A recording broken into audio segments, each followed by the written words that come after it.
Now, as we approach the holidays, one local family faces their first Christmas without their hero. Cleveland police officer Jamieson Ritter was killed in the line of duty on July 4th at just 27 years old. Tonight, our Lindsay Buckingham shares a conversation she had with the Ritters at their home in New York. They open up about their loss and their mission to keep his legacy of service alive. Even on the rainiest of days, the town of Webster, New York has character. Most of the cars on Main Street are either headed to their families or their purpose. Jamieson Ritter learned early on what his was: loving and helping others. A soccer player and standout swimmer in high school. Yet with scholarships on the table, he chose to serve his country instead. Good boy. Bandit, come on. Good boy, come on over here. These are Jamieson's dogs, Otis and Bandit. After he died, his parents took them in. Come on. That's a boy. They have an acre to run around and play. A life somewhere between heaven. One more. I'm not going to go far. And heartbreak. Bandit, he just runs aimlessly. The house feels empty without their dad. It was a bond right from the beginning. It's a few days before Christmas.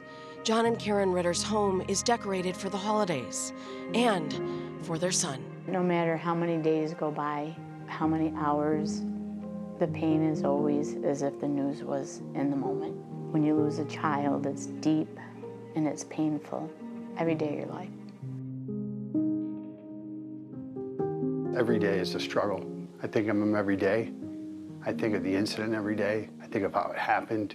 And while they have so much to be thankful for, a granddaughter who carries her uncle's legacy in her middle name, it also serves as a searing realization. It's hard because he doesn't get to meet her.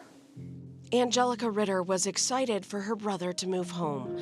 Plans were in motion. The two have always been thick as thieves. People used to call us twins. We did a lot of things together. She's angry that at just 27 years old, her brother's future was ripped away. You know, I sit in the car and I think, I was supposed to have 50 more years with my brother.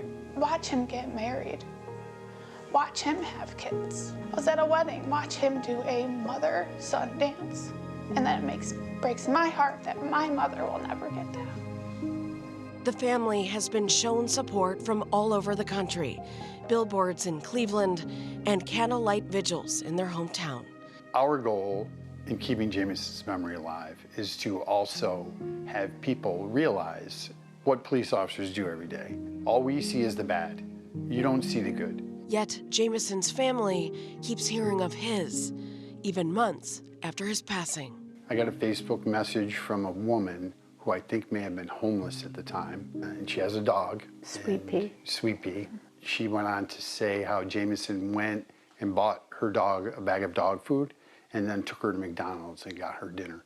Jamieson's acts of kindness and service were to continue here at home. Wow, here's his right over here. He had registered for the police academy in Rochester, but he never got to take his seat.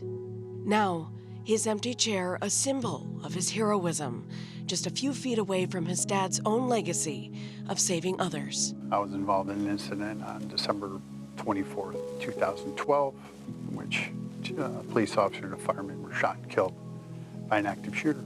So were you shot? You just survived. I forgot about that part.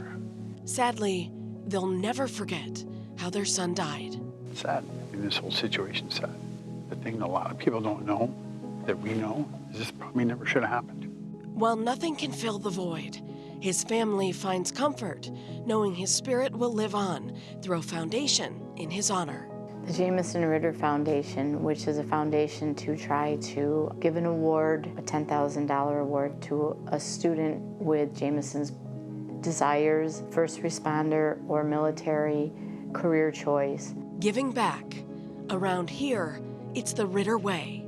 Now, all this family can do is work to make sure Jamieson's life brings more attention to officer safety and appreciation for their sacrifice. Jamieson didn't care about rank. Jamieson cared about right and wrong. He genuinely cared. Nothing was, I think, for accolades, as we know how humble he was. It was all because he was truly just one of a kind, cream of the crop. I'll say that over and over again. Lindsay Buckingham, 3 News.